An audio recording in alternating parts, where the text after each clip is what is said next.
So, what was truly the greatest console out of these two? Let's find out. In order to determine which is the greatest out of these two consoles, we split this into several categories. Now, I want this to be judged by the facts alone, right? I'll only enter my opinion if it's pretty close between these two consoles, and my opinion will determine which one is the greatest in that category, or if it's too close to call, being a draw. So the categories are the look of the console, the size of the game library, the variety of the games in that library, ease of development for the hardware. Now on graphics, we're doing it in two categories, in 3D and 2D, sound, controller, saving games, the medium in which the games are on, and its impact on gaming. So between all these categories, we're going to determine which was the greatest. Now the point system. Now basically, whoever wins the category gets 50 points, and if it's a draw, 25 points. That's a pretty fair system, I think. So let's go on to category number 1, look at the console. Now I think a lot of this comes down to personal preference. Now Dreamcast, it's small, it's sleek, it's all white. It looks like a really sleek, dedicated gaming console. But with the Saturn, it's big, it's sexy, it's black. And I don't know, when you've got this in your hand, you really feel like you've got something really, really powerful and really amazing. So from just looks, I give it to the Saturn.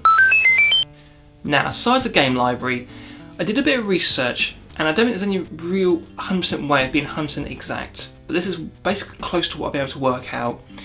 Now, the Dreamcast had just over 600 titles worldwide in its complete lifetime, give or take, and that's without including homebrew or fan games, just literally games that were released worldwide, and doesn't include doubles.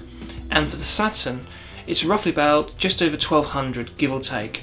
So from the library point of view, it is the Saturn. Right, the next category is variety of games. Now with the Saturn, you had a lot of arcade ports and a lot of 2D games, and they were very good. But with the Dreamcast, let's put it this way, all the Sega's development houses were split up and given their own identities, and the purpose was to create as many games as possible, and a vast variety of games. And the Dreamcast had so many games. You had party games, you had fighting games, you had racing games, role-playing games. It had a huge variety in its games. I mean, I think that's part of the reason why people like this machine so much. So for variety of games, the Dreamcast wins. Next category, ease of development for the hardware.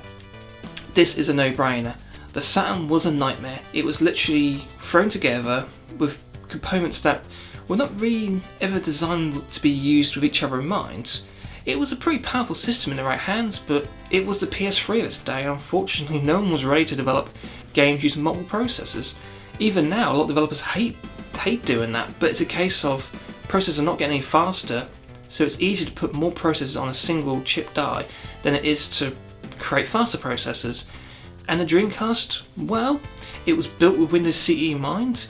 It was really easy to develop for, and at the time PC ports could be made for it very quickly. So for ease of development for the hardware, Dreamcast wins.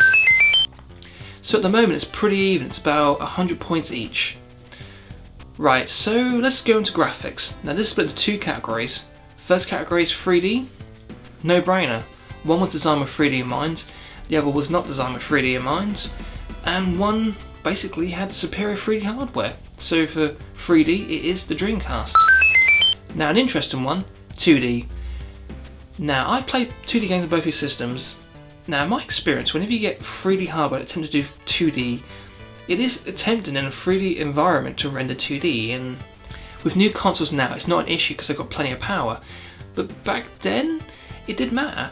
And I think when it comes to 2D, the fact that the Saturn was a dedicated 2D game machine, it definitely has an edge on the Dreamcast. Plus, the Saturn had a memory expansion module, and in theory you could have had up to about 32 megs. Now imagine 2D games using that. Unfortunately, that ability was never really fully utilised.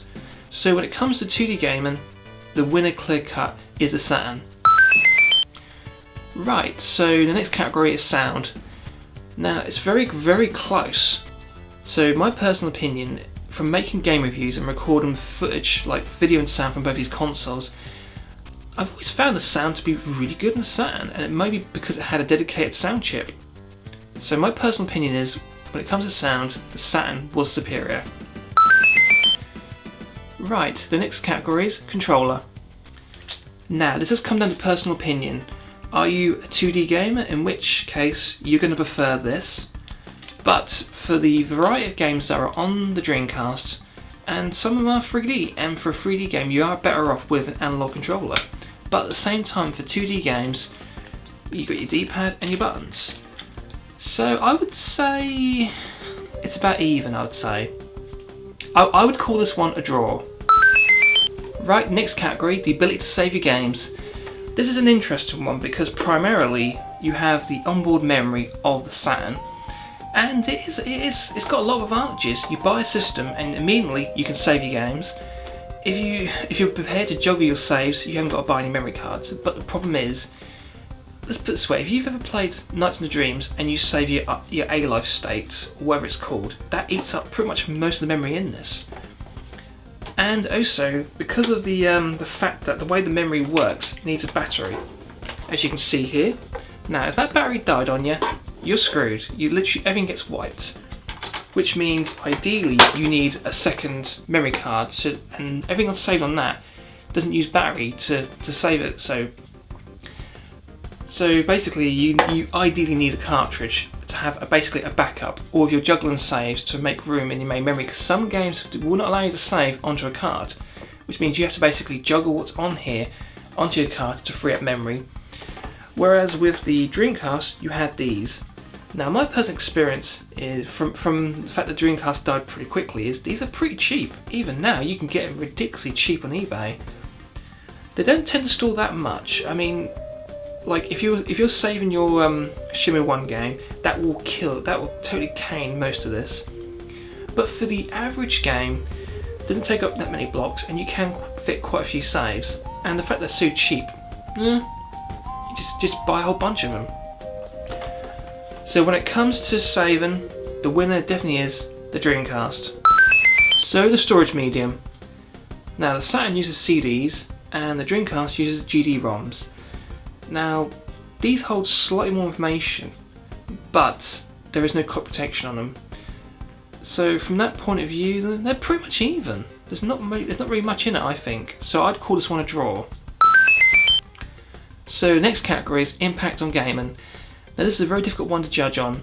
So this is my personal opinion. The Dreamcast, yes, it was a success. Was it as successful as Sega would hope it would be? No. Was it successful for as long as they hoped it would be? No. But it was still a success. Whereas with the Saturn, it's got a lot of things going for it. The medium it used, CD, it was the first console in its respective generation to use CD-based storage technology. Now, there have been games there was a stopgap in between that generation and the previous one that did use CDs, and there were a lot of CD add-ons that did use. Well, there were a lot of CD add-ons for consoles that did use the CD format. But in this respective generation that the Saturn was in, it was the first console to use CD technology. Also, when it comes to the analog controller, it was the first at the gate. It may not have invented the analog controller, but it was the first one to come out with an analog controller. And also, it had a lot of online capabilities that were not really utilised. But with the Saturn, you could go online, you could play games online, and you could surf the internet online. Plus, I do feel that a lot of things the Saturn was trying to do, whether it succeeded or not, a lot of people took the ideas and ran with it. So I would say, from the impact on gaming, the Saturn just edges in, I would say, just. So let's tally up. The Saturn scored 300, and the Dreamcast scored 250. So the winner is the beloved Sega Saturn. Now, I was trying to be as impartial as possible, and if it helps, my favourite console of all time is the Dreamcast, and out of these two, my favourite is the Dreamcast, but for this video, I wanted to go on just raw facts alone, and just to judge it on the situation, and I tried to be as fair as possible, and the winner was the Sega Saturn. So what do you think? Do you think the Saturn was the greatest at these two consoles? Do you think this contest was fair? Give me your opinion. So I want to thank you for watching, and I'll see you next time.